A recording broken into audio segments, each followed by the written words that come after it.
Today we're going to answer the question, how do I get a job in marketing if I don't have the experience?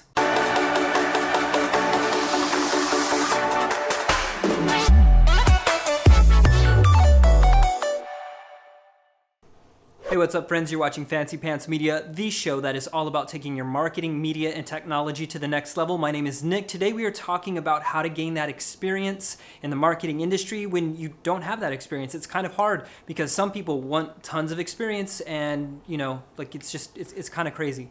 So here are my 3 tips in order for you to crush it. Tip number 1 is you have to choose yourself. And I know this sounds really counterintuitive, but you have to believe in yourself and you have to be willing to put in the work. If you're looking for other people to validate you, it's absolutely not going to happen, especially in this industry. You have to choose yourself and you have to start marketing whatever you can, whether that's on YouTube, whether that's for nonprofits, whether that's for people who will let you in the door, going door to door to mom and pop shops and asking them, can I help you out? Can I gain more foot traction to where you're doing or whatever this location is, and just tell them some quick strategies about what you would do. But the most important thing is being confident, choosing yourself, knowing that you are made for this line of work.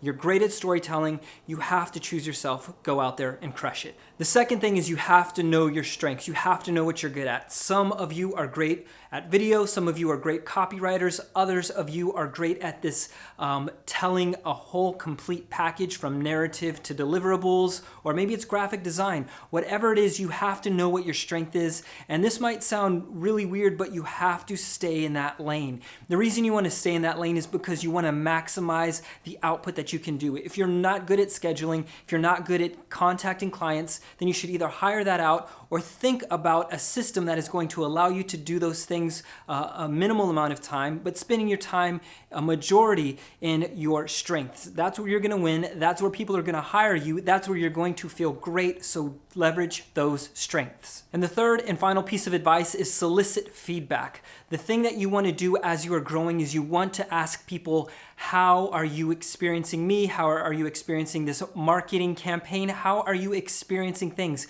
Because what they're going to do is they're going to show you your weak spots. They're going to show you where you're not performing. And this is the thing, if you don't have the experience, then you don't have all the tools that you need to create those stellar marketing campaigns. So when you start to solicit feedback from owners and business people and other people within the organization, what tends to happen is you start to get better because they start to point out your flaws. You can start to work on those or hire around those, another team member, partnering with them to get the biggest bang for your buck when it comes to leveraging your strengths and then getting that feedback to be better at what you're doing. My name is Nick. If you have any questions about marketing or media or any of the things, I would love to answer them. You can hit me up on any of the social medias at Nick Ovaya. Drop your comments below. Make sure to like and subscribe this video and this channel if you're into marketing, media, and upping your technology. And until we chat again, I hope you tell the world a great story. Peace.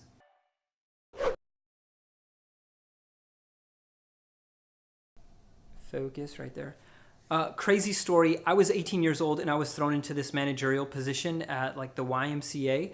And the manager before me, I thought she was doing a great job. Didn't realize she was actually horrible at her job. And the way that she trained me was this 15-second checklist of 3 things. Make sure kids don't get hurt, this and that. It was super random stuff. And make sure to always have the tornado or fire drill book with you when somebody comes to check on you.